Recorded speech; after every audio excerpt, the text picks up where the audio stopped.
欢迎来到热点新闻频道，请订阅并关注以获取最新资讯。本以为金牛座抠门是假的，看完程毅新发的照片，我终于相信了。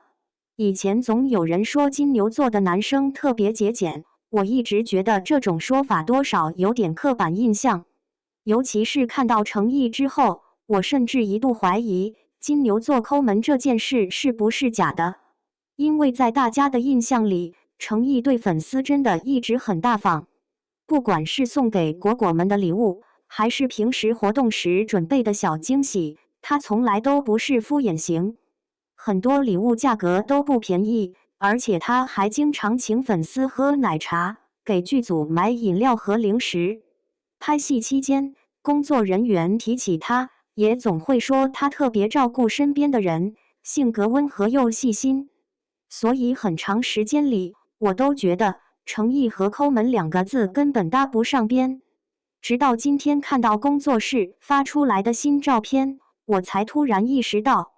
原来他不是舍不得花钱，而是只对自己抠。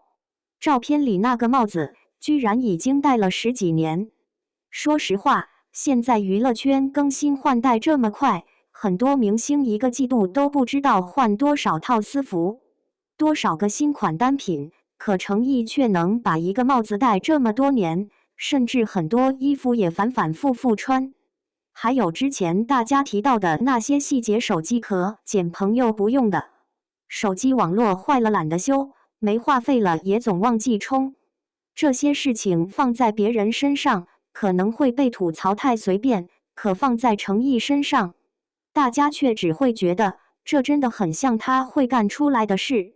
因为他身上一直有一种特别朴素、特别真实的生活感。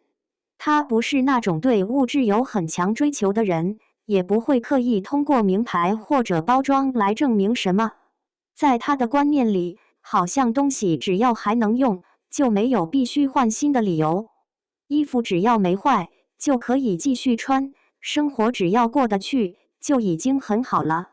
这种低物欲的状态，在如今这个越来越追求精致和消费感的环境里，反而显得格外难得。也正因为如此，大家才会越来越觉得程毅有魅力，因为他把温柔和在意几乎都给了别人。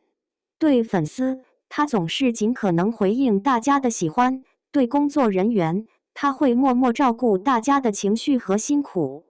对剧组，他也经常请客，照顾氛围。可唯独对自己，他似乎总是能省就省，甚至很多时候都不会优先考虑自己的需求。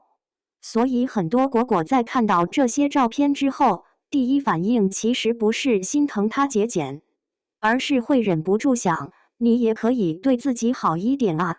毕竟这些年，他一路走来真的太不容易了。从默默无闻到被越来越多人看见，他经历过低谷，也承受过很多压力。可无论外界如何变化，他始终还是那个很简单、很真诚的人。没有因为红了就变得浮躁，也没有因为拥有了更多关注就开始追求奢华生活。这种始终如一，其实比所谓的人设更加珍贵。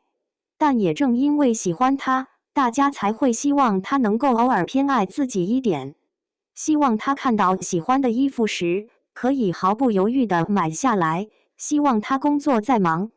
也记得好好吃饭，希望他别总想着凑合一下就好，而是也能认真照顾自己的感受。因为在粉丝心里，程毅值得最好的。